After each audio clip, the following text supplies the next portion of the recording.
Welcome back to the channel, everyone. We are going to hop straight back into more Crouching Panther, Hidden Bear, Mega Beast Synergy Hunter. So just to reiterate, as you can see from the deck list on the right hand side, this hunter is very much focused on getting beast synergy from cards such as Bear Trap and Jungle Panther. I think those really are the cornerstones of my deck and the cornerstones of the concept here. Okay, Hyena against Mage. Assuming Tempo Mage, which is probably the most dangerous version, and well, assuming the most aggressive start from a Tempo Mage, I probably don't want Hyena. Although I can go coin 1, I can go 1, 2, 3. That's not too bad either. Okay, let's try it. I think playing on the ladder when you really have no idea what your opponent is bringing, it's always helpful to assume the most aggressive start. So say you're playing against a Warlock. Say you're playing against the Warlock, I think it's most helpful to assume you're playing against Zoolock, if Zoolock is popular at the moment. Then if you're playing against a Handlock, because Zoolock starts faster, starts stronger, and if you don't mulligan in response to something like Zoolock, you might just get run over. And on the flip side, if you mulligan against Zoolock, but they're Handlock, you can start stronger than they are. So Hearthstone's really about trying to push out as strongly as possible in the early turns. I really feel that the game comes down to tempo so often. Generating tempo with your minions usually. You can generate tempo in other ways, but generally to do it with your minions, this is it's some sort of a mech. What? Some sort of a mech mage? Okay. I don't want my hyena to die for free. But let's see what we find. If I find a pig, that's okay too. Do I leave it then? Yeah, I think I leave it in this case, because if he plays a mech, he still needs to ping to kill my bear, and my bear will buff the hyena. I could have cleared the hyena for free, but it makes it very vulnerable to ping. Okay, there we go. So it sort of worked out as expected. I'm wondering if I should do a. I should do a Houndmaster. If I should Houndmaster the bear, and I think so. It not only gives me a favourable trade. It buffs my hyena and it gives me a spare part.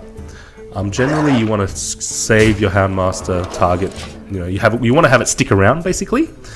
But there wasn't any other real clear plays. That's good. Drawing out the Frostbolt there is pretty good. Anytime you force Mage to use removal on minions is excellent.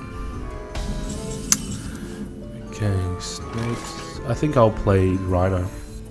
I'm going to play the Rhino to protect my Houndmaster.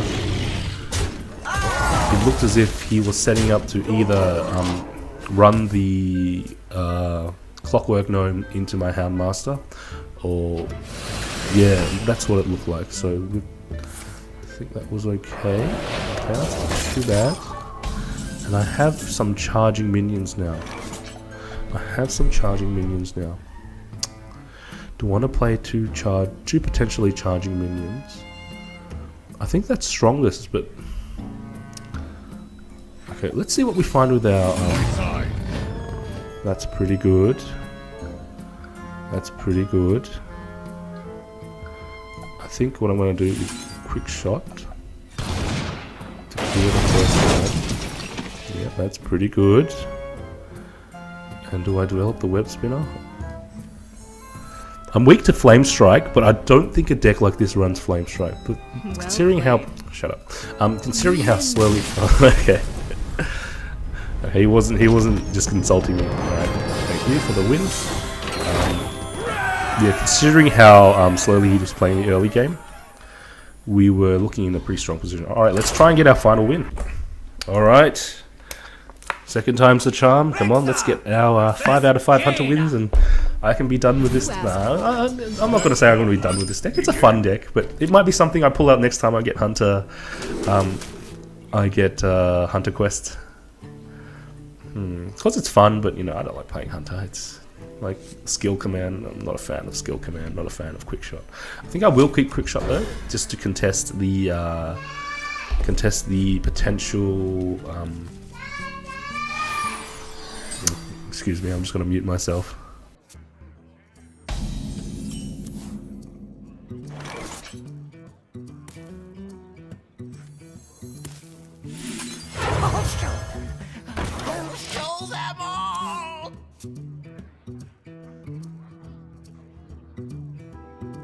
Sorry, yeah, I'm back now.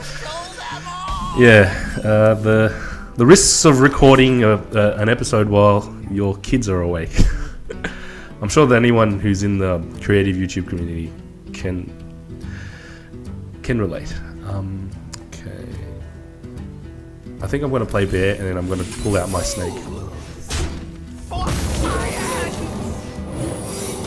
It's fine, yeah. Like, what else could I have done there? I could have quick shotted. But I like to save quick shot. It's not a high priority target. The mad scientist, and I probably should have considered just going face with the mad scientist and dealing some damage. Okay, that's interesting. Do I care about giving him a coin? This is a tempo. This is a tempo.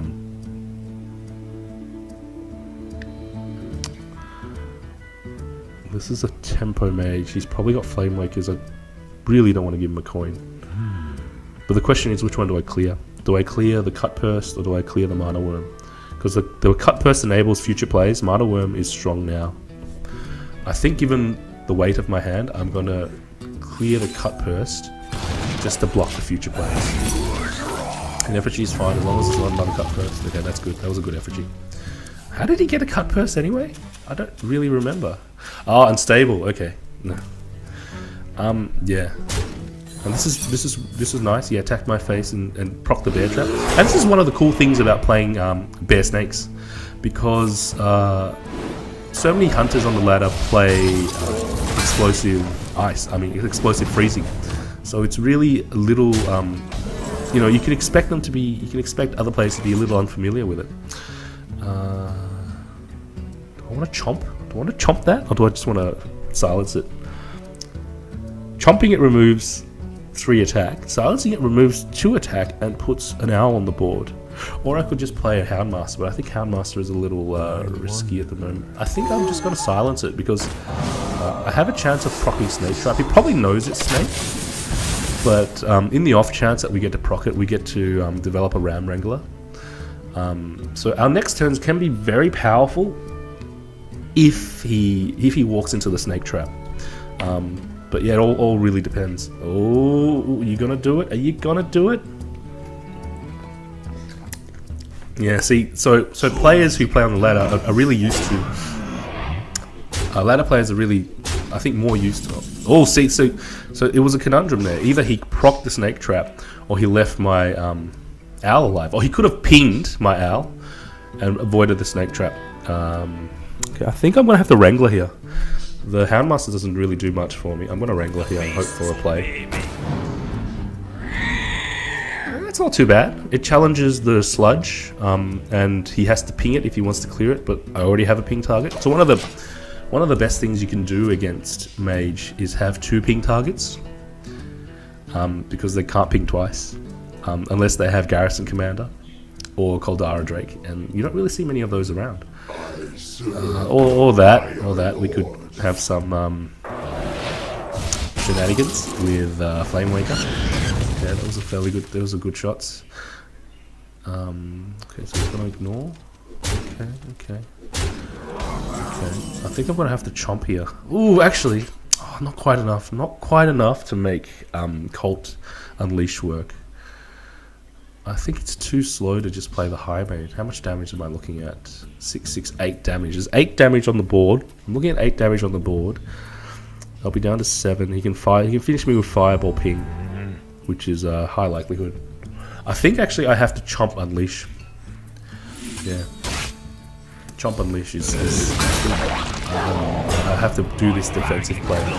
Keep my and I think I'm actually going to clear the Flame Waker, because it represents a ton of damage. The other two, you know, the Martyr Worm doesn't grow anymore, so if I can survive the next couple of turns, we can mount a comeback. One of the issues with this deck is it lacks. Be quiet, I don't care. It lacks card draw. No, it doesn't. It doesn't lack card draw. It lacks heal. That's right. It lacks restore mechanics. Okay. I think I'm gonna have to dig for something. I don't know what. I'm just gonna have to dig for something. The bear is actually. I think the bear might actually be better because if he goes face, the bear will pop up and protect me. And if he goes towards the cultist, the snakes will pop up and giving me a stronger board. So it's fairly powerful here. But I'm dead to double fireball, but I'm not dead to single fireball. I don't think because the bear will block 3 damage. So yeah, see, it's a bit of an interesting situation for him. Let's see how we go. Yeah, so here's the bear, and I get to draw a card. It might simply. I'm gonna note this down. Maybe useful to have some life gain. But the question is, where would I squeeze in the life gain? Okay, that's still in a fair amount of trouble. Where would I squeeze in the life gain? Like, where would I squeeze in the life gain? I don't know, but I think it might be pretty good to have some. Maybe even losing a Panther for. I don't want to take a Panther out of this deck though. It's sort of the.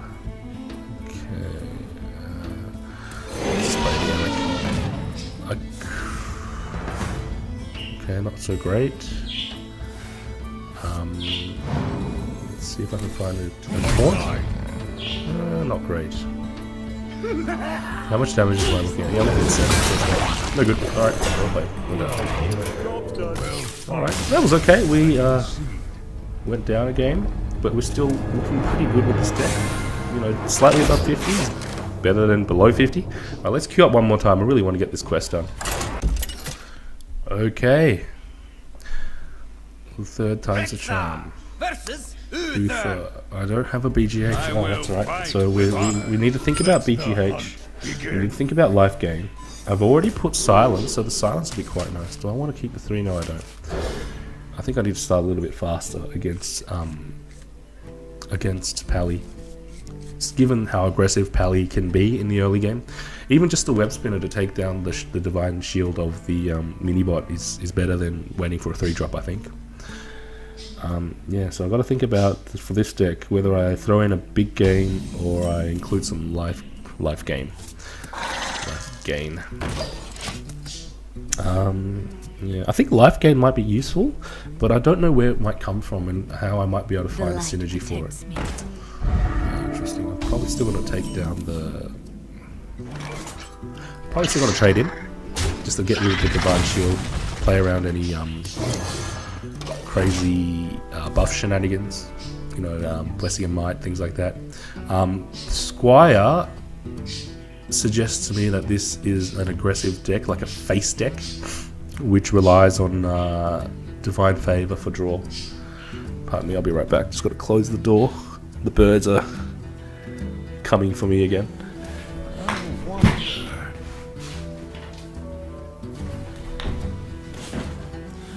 I'm back, and what do they say? They say nevermore. Yeah, that was a bit corny. Anyway, I hope you guys appreciate the reference. There we are. Okay, there's the muster, mandatory muster. See, I have a lot of issues. Like, okay, I understand it's a class card, but please, Blizzard, please don't print cards, you know, quote unquote print cards that feel mandatory. Like, if you're going to play Pally, you're going to put in a muster. If you're going to play Pally, you're going to put in a divine, like a mini bot. Like, okay, mini bot, maybe there's counter plays. If you see Pallies with mini bots all around the place, you can run a Blood Knight. You know, it'll take away the divine shield and gain a massive benefit. But muster, what's the counter to muster? Well, you got to run a Fan of Knives. That's a rogue card. There needs to be. I really feel that for cards that feel mandatory, there need to be real downsides.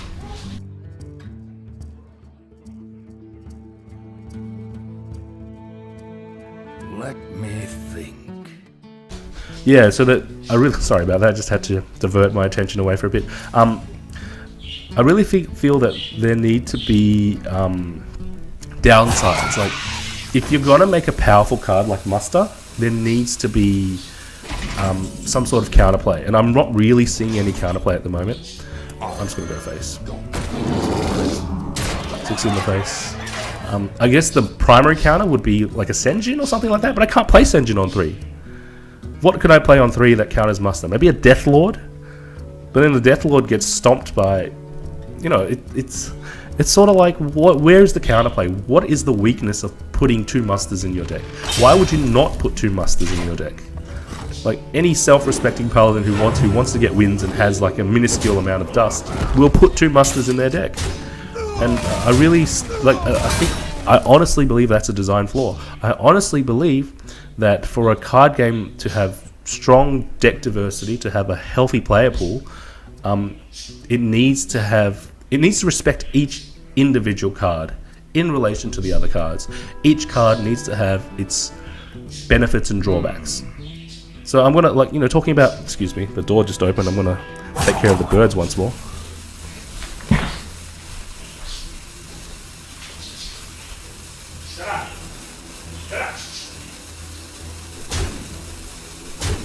Victory is yours.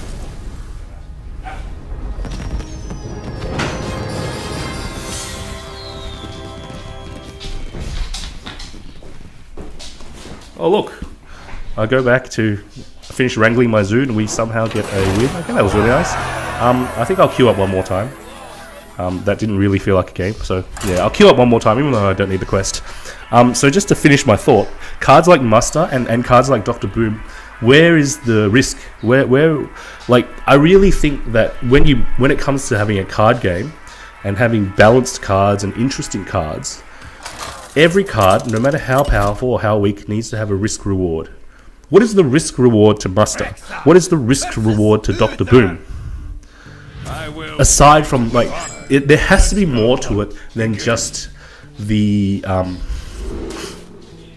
think this is a worthy keep. There has to be more to it than just oh, Dr. Boom is slow. He's a 7-drop. 7 drops are slow. 7 drops are countered by aggro. That applies to every 7-drop. That's the drawback to playing a Stormwind Champion or a War Golem. That doesn't apply specifically to Dr. Boom. My issue is that each card needs to have its own individual benefits and drawbacks. Risk reward. The player putting a card in your deck must incorporate some sort of risk reward algorithm. The player must be thinking about risk reward. But if there is no risk reward, or if it's imbalanced, if the risk if the reward very much outweighs the risk, then you always put it in your deck. Things like Minibot, things like Muster, things like Dr. Boom. That's why we see them in every single deck. And it's really, I'm not saying that the cards are broken. I'm saying that the state of the pool of the cards, the current card pool, is problematic because there is no suitable response for things such as Dr. Boom and Muster for Battle and Minibot. Okay, I'll take Minibot off the table because Minibot, you have a suitable response. You have you have a Blood Knight. But what's your response to Dr. Boom? I'm going to play like the Exorcist and buff it by 2/2, and then still dice to Dr. Boom. What am I going to do? Or I'm going to play. Okay, I'm feeling an Avenge, so I'm just going to face, just like last game. Is this the same guy? No, Total Power. Okay. Sorry, I lost my train of thought. What's the drawback? Where is the risk reward? And okay, yeah, I don't remember what I was saying. The issue of the card pool not being healthy at the moment. I don't think the card pool is healthy at the moment because there are no cards that present that challenge things like Dr. Boom and Dr. Six, Mysterious Challenger. Like, where's the counterplay? Okay, oh yeah, so what?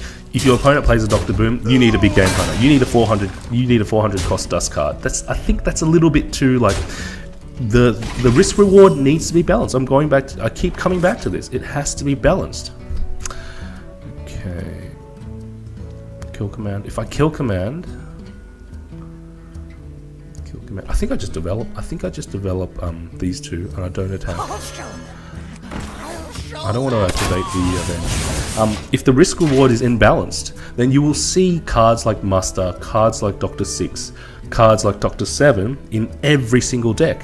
Like a card that I really like is, say, Ragnaros. You don't see that. You don't see much play of that because A, it gets countered hard by BGH, and B, it's not as consistent. But it has benefits and drawbacks. If you play Rag on an empty board and it hits face for 8, that's great. Or if you play Rag on a board that has big minions, that's great. But if you play Rag against a board that's filled with 1/1s, that's not so great. So benefits and drawbacks to playing Rag. But where's the similar, like, what's the calculation that the player is going through when they put Dr. Boom in their deck, when they put Muster for Battle? Where is the counterplay? I really think that Blizzard needs to focus on counterplay. They need to focus on generating meaningful counterplay using the future cards in their decks. Okay, I'm going to clear this and probably... forgot about Noble Sack. But no, if the Avenge falls on the mini-bot, I can still take care of it. Okay, Avenge, there it is. Yeah, that's good.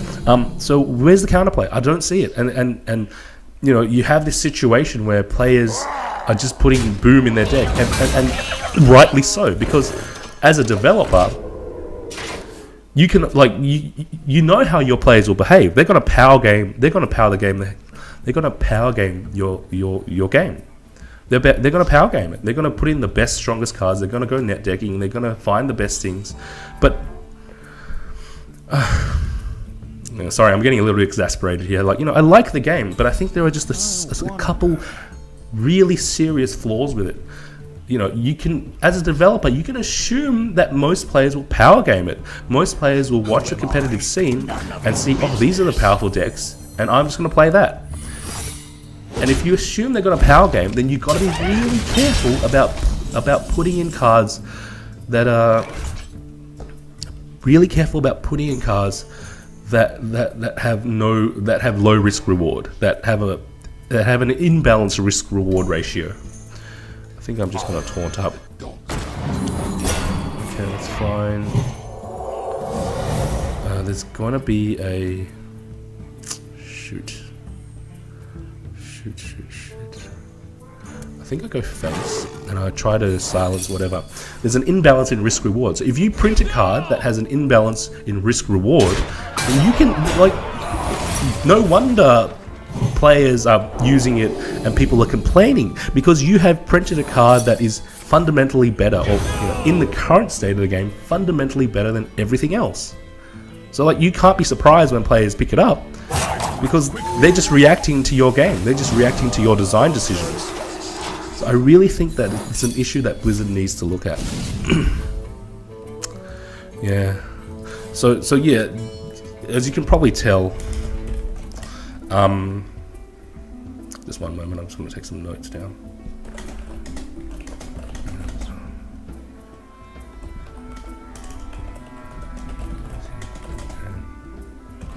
So what I'm doing now is I'm putting some notes down about the show notes. Well, not show notes, but the video notes, so that you know, I can remind myself as well as you guys that if you ever want to come back and revisit this rant, it'll be this video that you might want to listen to or watch. Yeah, it's helpful for me to remember what I've said in the past as well. Risk versus reward. Players will power game. In their experience. Okay, I'll just leave that. So it's not pleasant to listen to clickety clack on the keyboard. So yeah, we're not in trouble here. Yeah, so I think that's a fundamental issue with the game, and I really feel that it would be healthier for the game and more, I guess it might generate a more positive experience for players in the future if Blizzard focused on, you know, not necessarily toning down cards like Dr. Boom, but printing more cards that create counterplays. Yeah, there are so many ways to go about this. like Blizzard doesn't need me to tell them how to do their job. They obviously know how to do their job. But there's so many ways to go about this. We're done. Okay, well played. And I'm just going to open the pack before we finish up, so we can finish up on a positive note, because it's never great to just hear someone complain the whole time. But there are so many ways to go about, you know, creating a healthier environment for the game. And, you know, Blizzard knows... I don't have the pack, but I was planning to buy a pack, sorry. Just got a little caught up. Yeah, I'll buy a classic. Only Blizzard knows that what works, what doesn't, what's tested, what's possible in the game and what's not. So it's for us to give feedback and give suggestions, but it's not for us to tell them they're wrong. I think that we can just get feedback and suggestions and ask them maybe to try certain different things. Okay, not great. All right, well, I hope you were able to put up with my rant, and I will finish the video here. Thanks for watching, guys. I hope you enjoyed this ladder concepts of the Mega Beast Synergies Hunter. Okay, so thanks for watching. Please let me know what you think about the deck, how it plays on ladder, how you played it on ladder. Let me know what you think about my rant about card balance. And until next time, have a great day, and I'll see you later.